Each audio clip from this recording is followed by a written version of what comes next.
సంతకం అక్కర్లేని బొమ్మ బాపు గారిది. తెలుగు సంస్కృతిలోని సకల పరిమళాలను రేఖా విన్యాసంలో ఆవిష్కరించిన అపురూప చిత్రకారుడు. ప్రాణం ఉన్న మనుషులను మించిన జీవకళను కొంచె అంచును ప్రవహింపచేసిన ఓ గీతల మాంత్రికుడు బాపు.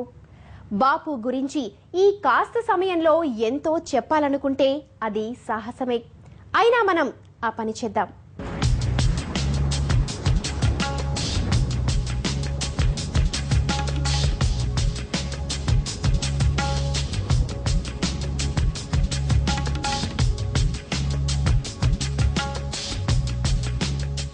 వెన్నెల్లో ఆడుకునే అందమైన ఆడపిల్ల ఎక్కడుంది? తాంబూలం వేలికొసన పట్టిన రమణీప్రియ దూతిక ఎలా ఉంటుంది? సీతారామ కళ్యాణ సుమనోహర సన్నివేశం కళ్లారా చూసిన అనుభూతి ఏమిటి? ఎద్దనపూడి కలం సృజించిన టాల్ హ్యాండ్సమ్ జెంటిల్ మ్యాన్ రూపురేఖలేవి? గలగలపారే ఏటి ఒడ్డున వెలసిల్లే పచ్చని పల్లె పనోరమిక్ వ్యూ కళ్లకు కట్టేదెలా? వెన్నెలను జుర్రుకుని వెలిగే కళ్ళ వింత కాంతుల లోతులు కొలిచేదెలా?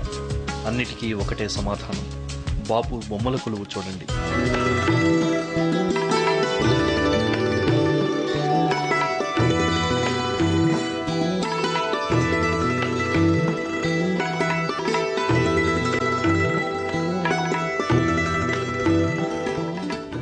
70 ఏళ్లుగా రేఖలలో బతుకు సౌందర్యాన్ని ఆవిష్కరిస్తున్న బాపు బొమ్మలన్నీ మనం కొన్ని ఎక్కడో ఏదో పత్రికలోనో, ఎవరి గోడ మీదో ఎవరో పంపిన గ్రీటింగ్ కార్డులోనో చూసి ఉంటాం. మనం చూసినవి చూడనివి, అసలు ఏనాడు ఎవరూ చూడనివి అన్నీ కలిపి ఒరిజినల్ కాపీల రూపంలో ఒక చోట కొలువు తీరాయి. బాపు అభిమానుల కళ నెరవేర్చాయి.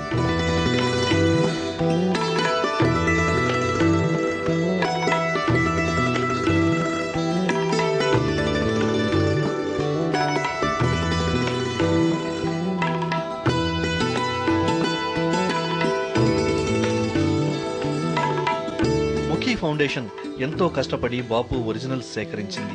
ఈ సంకల్పం విని ఎందరెందరో కథకులు, పాత్రికేయులు తమ దగ్గరున్న ఒరిజినల్స్ పంపించారు.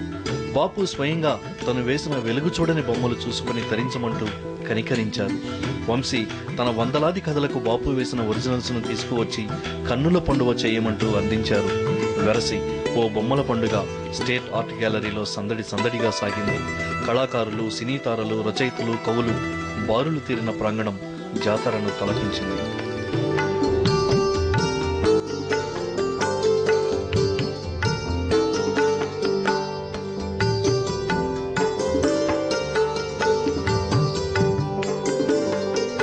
బాపు గారు లాంటి ఆర్ట్ ఒక తమిళనాడులో గోపుల్ గారు వాళ్ళు చేశారేమో కానీ ఇతర రాష్ట్రాల్లో ఎక్కడ లేదు.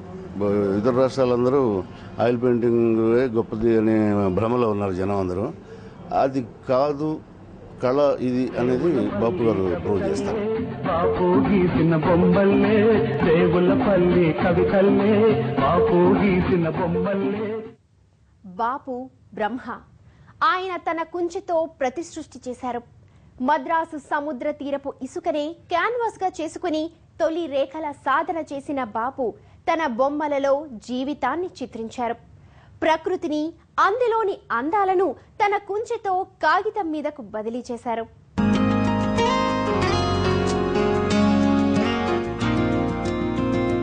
బాపు పెరిగిందంతా మద్రాసులో. మధ్యలో 3 ఏళ్లు నర్సాపురంలో తప్ప చదువు, బతుకు చెన్నపట్నమే. రమణతో కలిసి మెరీనా బీచ్ లో ఆడుకోవటానికి వెళ్లినప్పుడు ఆయన పని మాత్రం ఇసుకలో బొమ్మలు గీయటం. ఆ తర్వాత మెల్లగా పేపరు, పెన్సిలు పట్టుకుని జీవితాన్ని చూస్తూ లైవ్ స్కెచింగ్ తో మొదలైంది బాపు బొమ్మల సాధన. అందమైన అమ్మాయిల కళ్ళు, లంగా ఓణీలు, నవ్వులు, గెంతులు, కేరింతలు, తుళ్ళింతలు, అబ్బాయిల ఆటలు, కొట్లాటలు, కాలక్షేపం బఠానీ అమ్మేవాళ్లు. కనిపించినట్టు. అసలే తెల్ల కాగితాల కొరత. వాళ్ళ నాన్నగారికి వచ్చే కోర్టు కాగితాలను ఏరుకుని ఒకవైపున బొమ్మల సాధన. స్కూల్లోనూ ఇదే పని. మాస్టారు పాఠం చెబుతూనే బాపు చేతిలో బొమ్మైపోతారు. బాపుని మెళకువలు నేర్చుకోవడం కోసం నాన్నగారు విసుక్కుంటూనే ఓ బొమ్మల టీచర్ దగ్గరకు పంపారు. ఆయనే ఎస్ఎన్ చెమకూరు. శని ఆదివారాల్లో శిక్షణ.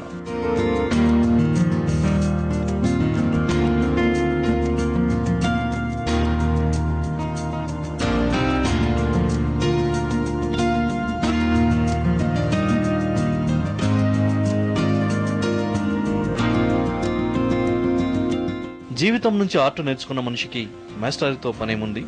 కొంచెం టెక్నిక్ తెలియగానే బాపు పనిలో వేగం పెరిగింది. వీధులు, పెంకుటిళ్లు, సైకిళ్లు, రైల్లో ఎక్కే మనుషులు అందరూ బాపు కంటి నుంచి కుంచెలోంచి తెల్ల కాగితంపై బొమ్మలై వెలిసేవారు.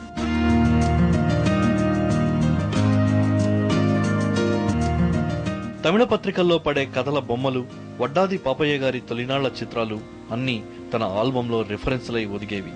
ఇక డిగ్రీ చదవాలనుకున్నప్పుడు JJ school of fine arts లో చేరేందుకు నాన్న అనుమతి కోరారు బాపు. ముందు బీకాం చదువు, ఆ తర్వాత చూద్దామన్నారు నాన్న. అందుకే ఆయన లైఫ్ లోనే ఆర్టును చూశారు, చదివారు. లోకాన్ని మించిన పాఠశాల ఏముంటుంది.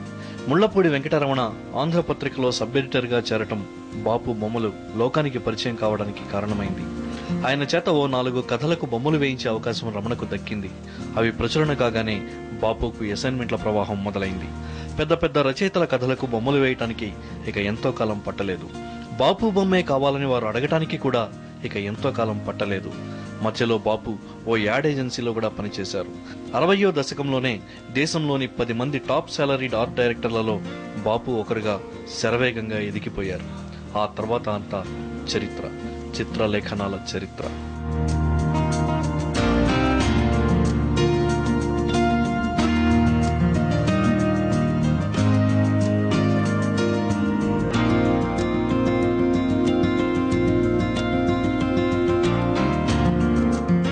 ఎంఎస్కో నవలల ముఖ చిత్రాలతో మొదలుపెట్టి తెలుగునాట మహారచయితల పుస్తకాల అట్టలన్నీ బాపు బొమ్మలతోనే ముస్తాబయ్యాయి. గొప్ప గొప్ప కథలన్నీ బాపు గీసిన బొమ్మలతోనే ప్రాచుర్యం సంతరించుకున్నాయి. ఇప్పటికీ బాపు ముఖ చిత్రం, బాపు వేసిన బొమ్మ ఆ రచనకే ఒక గౌరవం, ఓ అరుదైన అవకాశం.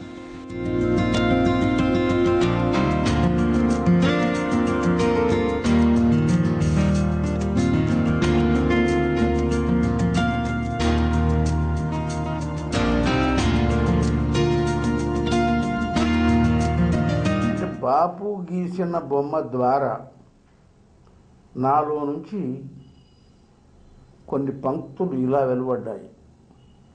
జడ అను అడవిని సుడివడి ముడివడి జాడ ఎరుంగనిదై, ఒక పరి ఇటు చని ఒక పరి అటు చని మొకమే చెల్లని కవితల్లే బాపు గీసిన బొమ్మల్లే, దేవుల పల్లి కవితల్లే బాపు గీసిన బొమ్మల్లే.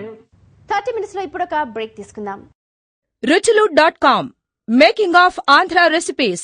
Recipe videos in Telugu for all varieties of veg, non-veg, baking snacks and desserts. Please visit ruchulu.com.